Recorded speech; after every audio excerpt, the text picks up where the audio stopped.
નમસ્કાર મિત્રો, અમારા નવા વિડીયોમાં આપ સૌનું હાર્દિક સ્વાગત છે। તો આજે આપણે વાત કરીએ કાઠિયાણીની કટારી બનેલ એક સત્ય ઘટના વિશે। કારતક મહિનાને એક દિવસે બપોર નમતા હતા। પાંચાળના ડુંગરા વિંધીને એક વેલડું ચાલ્યું આવતું હતું। બે પડખે બે ભાલાળા વોળાળિયા પોતાની ઘોડીઓને ખેલાવતા આવતા હતા। આરસ પહાડના પોઢિયા જેવા ધોળા ને ધીંગા બે વાગડિયા બળદો એવા વેગમાં પંથ કાપતા હતા કે જાણે ઘેર ભણી જતા હોય એવું કળાએ આવે। બળદની ધીંગી પીંગી ડોકમાં ઘૂઘરમાળ રણઝણતી હતી। વચ્ચે વચ્ચે ગળે ઝૂલતી ટોકરીના રણકાર સાદ પુરાવતા હતા અને વેલડાના પૈડામાં પરોવેલી પાંદડીઓ પણ ઝૂમ ઝૂમ થાતી હતી। ડુંગરાના ગાળામાંથી સામા પડચંદા ઉઠીને ત્રણેય સૂરની જમાવટમાં ભળી જતા હતા। બળદના વેગમાં વધઘટ થાય તેમ તેમ રણઝણનાટમાં ધીરા અધીરા મોજા વગડાના સુસવાટા પવનની લહેરો ઉપર હિલોળે ચડતા હતા। બળદને અંગે ઝૂલતી હેરીભરી ઝૂલ્યોમાંથી અને બળદના શીંગ ઉપર સજેલી ખોભળોમાંથી નાનકડા આભલા જાણે સૂરજના કિરણોની સામે સનકારા કરી રહ્યા હતા। એવું ભરતકામ તો સોરઠિયાણીના રળિયામણા હાથ વિના બીજું કોણ કરી જાણે। એવા રઢિયાળા હાથવાળી એક કાઠિયાણી આ વેલડીમાં બેસીને પોતાના મહિયરમાંથી સાસરે આણું વાળીને જાતી હતી। બળદ જરાક ઢીલા પડતા કે તરત માફામાંથી ડોકું કાઢીને કાઠિયાણી ગાડા ખેડૂને ટોંકા કરતી હતી કે ભાઈ હાકીએ રાખ મારા વીરા, જટ વાળું ટાણે પોગી જા। કાઠિયાણીને આજ રાતે પહોંચીને તેના રંગભીના કંથની કથારી કરવાના કોડ હતા।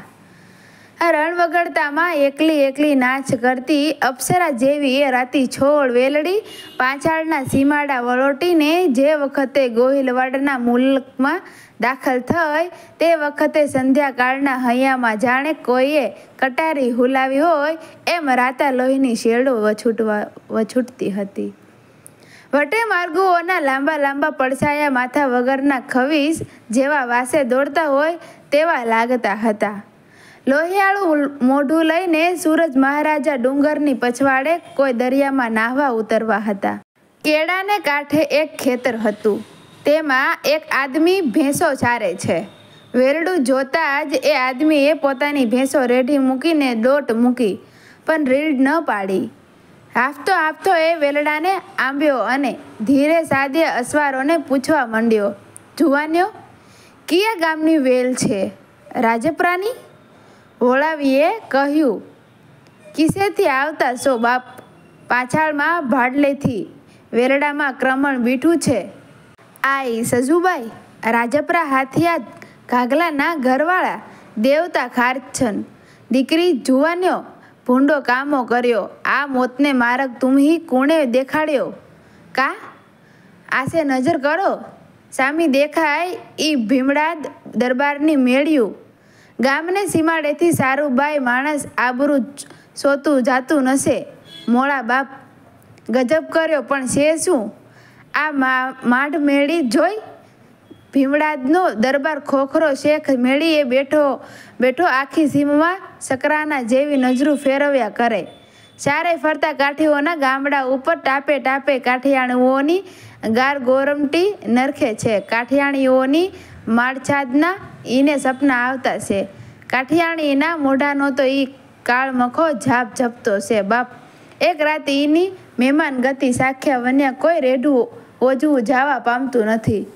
જોવો બાપ, નદીને કાંઠે એની માઢ મેળી ઝપેટા ખાતી છે। નદીના પાણી એના મોલ હારે ઝપાટા ખાતા છે। ભા, ગજબ કર્યો તમે। બીજું કોઈ મારક છે? નારે મોળા બાપ, મારક કે બારક કાંઈ ન મળે। જીસે જાઓ તીસે બંબે માથોડે નદીના ભેડા ઊભા છે। ગામ સોસરવો થઈને આ એ જ માર્ગ ઓલ્યો કાંઠે જીસે, ત્યારે ગામ વચ્ચોવચ હાલવું પડશે, બીજો ઉપાય નશે બાપ। વેલડાનો પડદો એક બાજુ ખસેડીને આઈ સજુબાઈએ ડોકું કાઢ્યું। ચંદ્રમાએ જાણે વાદળના અંતરપટમાંથી મોઢું બતાવ્યું। જાણે કાંઈએ આકુળ વ્યાકુળ ન હોય તેમ આઈએ ડાંગવાળા આદમીને પગથી માથા સુધી માપી લીધો. કાળા ભંભરકરા કાતરા માથે મોટો છોટલો, ડોકમાં માળા અને આંખમાં સત ધર્મના તેજ જોઈએ આદમીને પારખ્યો. પૂછ્યું, દેવી પુત્ર લાગો છો બાપ? હાય સારણ, શાક ગજબ! કાંઈ ફરક નહીં ભા? કાંઈ હથિયાર રાખો છો? સારણની કેડે કટાર ખોસેલી હતી. ભેટમાંથી કાઢીને સારણે આઈ ભાળી લાંબી કરી.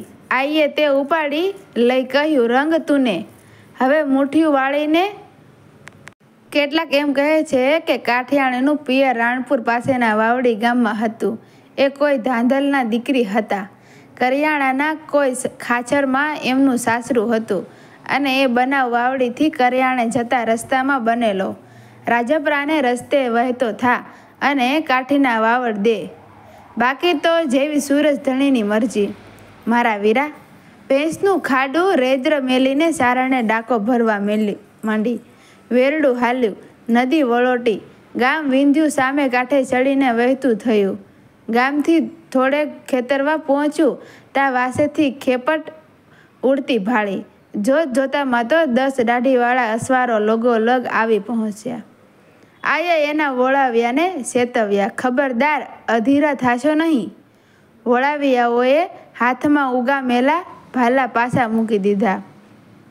તરવારોની મૂઠ પર પડેલા એના પંજા પાછા ખેંચાઈ ગયા.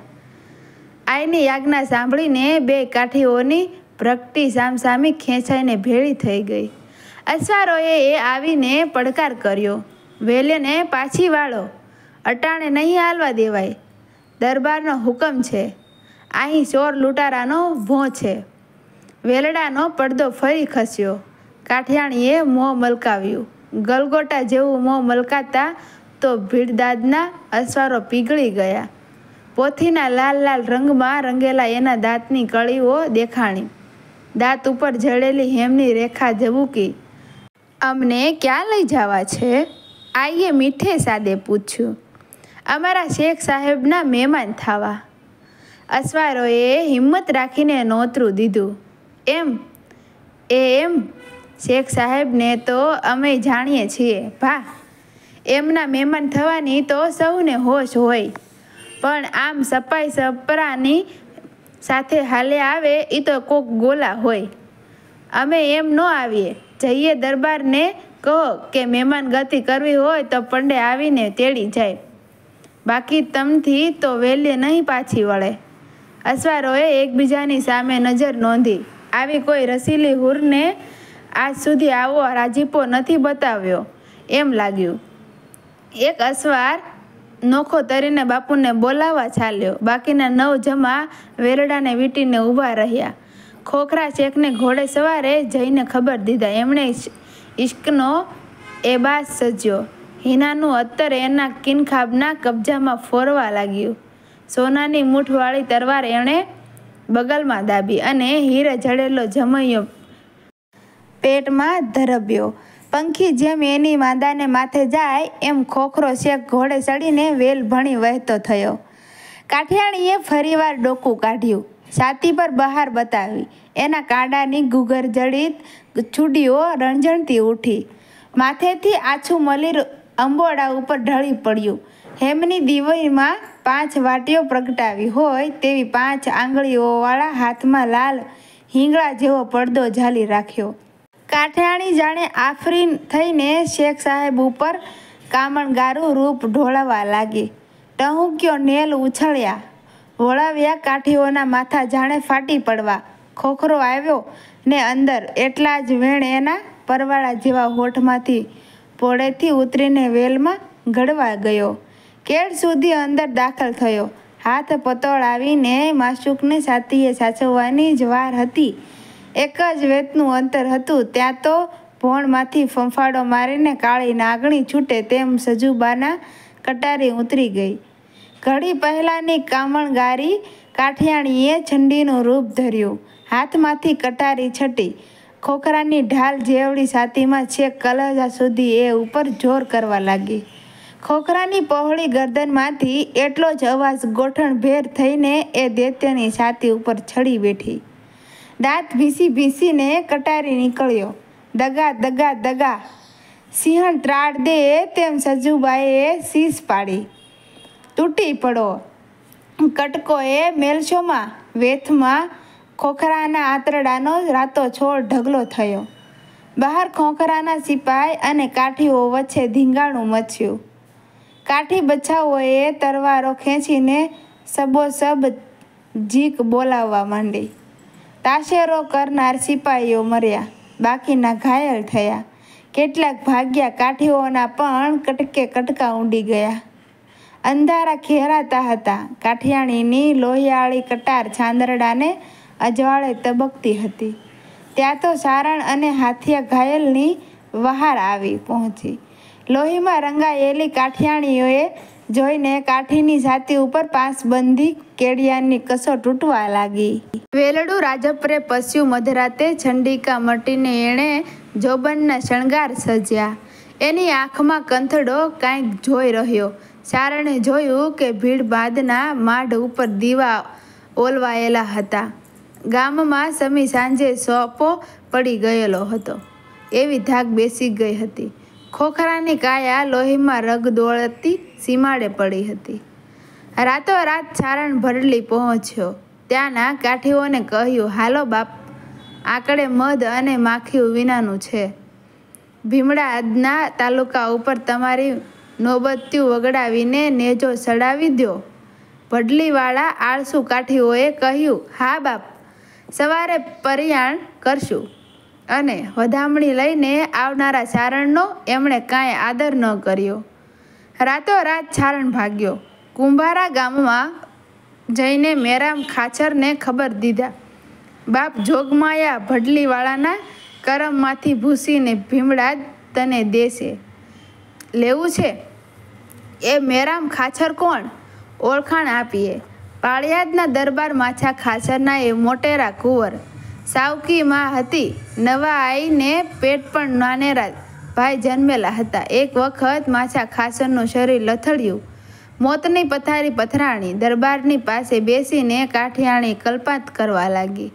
કાઠી, તમારું ગામતરું થયે મારા છોકરાનું શું થશે? આ મેરામ મારા પેટને વીઘોય જમીન નહીં ખાવા દે. હોને હું રજળી પડીશ. આવું આવું સાંભળીને આપા માછોનો જીવ ટૂપાતો હતો. એનું મોત બગડતું મેરામ ખાચરને ખબર પડી. બાપુની પથારી પાસે આવીને એણે માળા ઉપાડી. બોલ્યા, આય સિદ્ધને ઠાલા મારા બાપની છેલ્લી ઘડી બગાડો છો. માં લ્યો, સૂરજની સાખે માળા ઉપાડું છું કે પાળિયાદની તસું જમીન પણ મારે નફશે અને મારા ભાગ્યમાં હશે તો વિધાતાએ નહીં ભૂસી શકે. જાઓ આય, મોજ કરો અને બાપુ તમારા જીવને સદ્ધતિ કરો. માછા ખાચરનો દેહ છૂટી ગયો. આઈએ પસ્તાવો કર્યો. એણે ઘણા કાલાવાલા કરી જોયા. બાપ મેરામ, તું તારા ભાગનો ગરાસ તો પૂરેપૂરો લે, પણ મેરામ ખાચર લીધી પ્રતિજ્ઞા લોપે નહીં. એણે ફક્ત કુંભારું ગામ અને કૃવાની ત્રીજી પાટી રાખી. પોતે પાળિયાદમાંથી રહેણાંક કાઢી નાખ્યા અને સર્વે જઈ રહ્યા. એવા મેરામ ખાચરને સારણે ભીમડાદના વાવડ દીધા. જગદંબાએ જાણે હું મહેર કરી. રાતોરાત મેરામ ખાચરે ભીમડાદનો કબજો લીધો. સવારે ભડલીવાળા ઝોકા ખાતા ભીમડાદ આવ્યા. સારણે કહ્યું, કા બાપ, ઊંઘી લીધું? જાઓ, તમને ગરાસા કપાતા ન આવડે. પણ મેરામ ખાચરને જાણ થઈ કે ગઢવો પ્રથમ ભડલી ગયેલો હતો એટલે એણે સખપર ગામ ભડલીને આપ્યું. સારંગપર ગામ સારણને મળ્યું. સારણોએ એમની બિરાદવાલી લલકારી. મેરામણ મેલે મહિપત બીજા માંગવા. તો કુંજર ઠેલે કરે, મેઢે ચડું માછાઉત. એક મેરામ ખાચરને મૂકીને બીજા કોઈ રાજાઓની પાસે સાચવા જવું તો હાથીને છોડી ઘેટા ઉપર ચડવા જવા બરોબર કહેવાય. મેરામ ખાચર એટલો બધો ઉદાર છે. ઉનડ ગઢડે અન્ન દીએ જીવો હાડી કે જે. ઝેરું કોટ મચ્છર આજરો ત્રીજો ટોંડો તે. જેમ ગઢડામાં ઉનડ ખાચર ને હાડીકામાં જીવો ખાચર ઉદારતાથી રોટલો આપે છે, તેમ ત્રીજો દાતા માછા ખાચરનો પુત્ર મેરામ ખાચર છે। મિત્રો, વિડીયો ગમ્યો હોય તો વિડીયોને લાઈક કરજો, શેર કરજો અને અમારા આવા જ વિડીયો જોવા માટે અમારી ચેનલને જરૂરથી સબસ્ક્રાઈબ કરી લેજો। Thank you.